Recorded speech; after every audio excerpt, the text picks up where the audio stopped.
Hello everyone, আসসালামু আলাইকুম। কেমন আছেন সবাই? আশা করি আল্লাহর রহমতে সবাই ভালো আছেন। বন্ধুরা যারা বারবার চেষ্টা করেও দই জমাতে পারেননি, দুধ চিনি নষ্ট করেছেন, তাদের জন্য আজকের এই রেসিপি। বন্ধুরা খুব সহজভাবে পারফেক্টলি যাতে দই জমাতে পারেন, এজন্য আজকে আমি ইলেকট্রিক দই মেকারে খুব সহজে আপনাদের দই তৈরি করে দেখাবো। মিষ্টি দই তৈরি করার জন্য আমি 1 লিটার দুধ জাল করে বলক তুলে নিয়েছি। বারবার এভাবে নেড়ে দিতে হবে। সর পড়ে গেলে সরটাকে ভেঙে দুধের সাথে মিলিয়ে দিতে হবে। দুধ জাল করে 4 ভাগের 1 ভাগ কমিয়ে নিতে হবে। এ পর্যায়ে দিয়ে দিচ্ছি 1/3 কাপ চিনি, 2টা সাদা এলাচ মুখ ফাটিয়ে দিয়ে দিলাম। এতে করে দইয়ের মধ্যে সুন্দর একটা অ্যারোমা ছড়াবে। দুধ জাল করা হয়ে গেছে। এবার অন্য একটি পাত্রে দিয়ে দিচ্ছি 1/4 কাপ চিনি। সামান্য একটু পানি দিয়ে দিলাম। ক্যারামেল তৈরি করে নেব। এভাবে ক্যারামেল তৈরি করে দই বানালে দইয়ের মধ্যে দোকানের মতো সুন্দর একটা কালার আসে। অনবরত নাড়তে হবে যখন চিনিটা গলতে শুরু করবেন। এই অবস্থায় চুলার আঁচ মিডিয়াম লো করে দিতে হবে। যখন চিনিটা লাল হয়ে ক্যারামেল তৈরি হয়ে যাবে, এ পর্যায়ে জাল করা গরম দুধ ঢেলে দেব।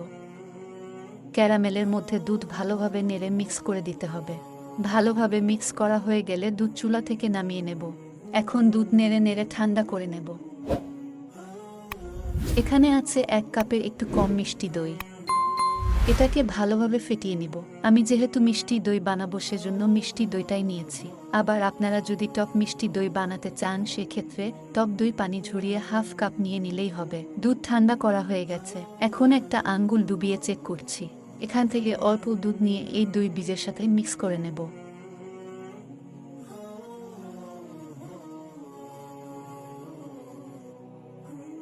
ভালোভাবে মিক্স করা হয়ে গেলে সম্পূর্ণ দুধের সাথে এটাকে ভালোভাবে মিশিয়ে দিতে হবে। এবার নিয়ে নিচ্ছি ইলেকট্রিক দই মেকার। এটা আমার 1.5 লিটারের দই মেকার।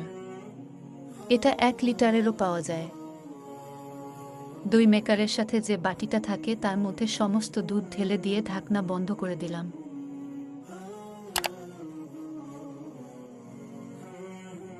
এখন দই মেকার একটা সকেটে লাগিয়ে মেকারটা অন করে দিলাম।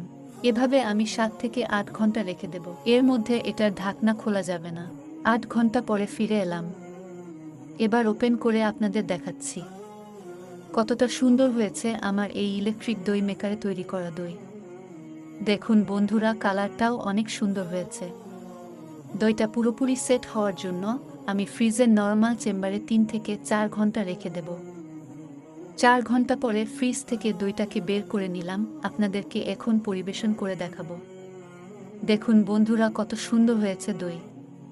কোনো প্যারা ছাড়াই এভাবে খুব সহজে পারফেক্ট দই তৈরি করতে পারেন। যদি আপনার ঘরে এরকম একটা দই মেকার থাকে, মেহমান আসার আগে জাস্ট এভাবে বসিয়ে রাখবেন। মেহমান এলে ফ্রিজ থেকে বের করে ঠান্ডা ঠান্ডা দই পরিবেশন করলে আশা করি মেহমান দই খেয়ে আপনার তারিফ করবে। ফ্রেন্ডস, রেসিপি ভালো লাগলে লাইক, কমেন্ট, শেয়ার করার অনুরোধ রইল। এরকম মজার মজার নিত্য নতুন রেসিপি পেতে আমার চ্যানেলটাকে সাবস্ক্রাইব করে রাখুন। আজ এ পর্যন্তই। সবাই ভালো থাকবেন। আল্লাহ হাফেজ।